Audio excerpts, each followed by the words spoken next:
Paul and Billie ride away. Chuckle, that was the sound. Paul did that sometimes when he was working, thinking or building. Billie tried, but at 7 years old it sounded more like a giggle. But that didn't stop him from trying. So he grunted and giggled to himself as he tried to imitate his father. Paul labored hard and fast to get the truck ready for the trip. Carol's passing had left both he and Billie lost.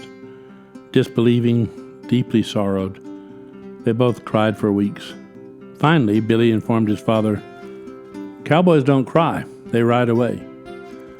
So they packed their 1969 Ford pickup, said goodbye, and rode off into the sunset, headed for the land of the cowboy. Crossed over into Texas, kept driving, south towards San Antonio.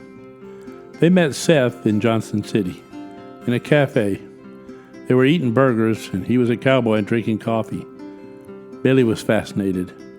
Seth let Billie try his hat, told him to come by his ranch, see his old ghost town, and some long-horned cattle. Seth pulled out of the parking lot in a big, shiny 1984 dually, leaving Billie with a new hero, and Paul interested but skeptical. Waitress said, "Seth Harrison has an oil ranch about 12 miles out of town." She didn't know how big, but he was really nice and a big tipper. A Texas ranch sounded like something Billie would love, and he begged and pleaded. Seth kept his word, showed Billie a herd of longhorns, drove him down the main street of Haven, Ghost Town, on the Pedernales River. After they finished a big steak dinner, Billie fell asleep in one of Seth's spare guest rooms.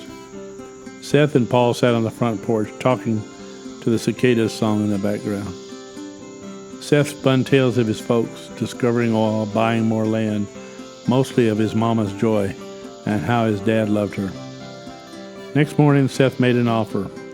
Room and board for Billie and Paul, for labor and upkeep around Haven, the ghost town. He said there was a nice little house just off Main.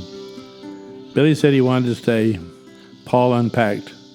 Billie said Seth's mama was right. Haven is really close to heaven.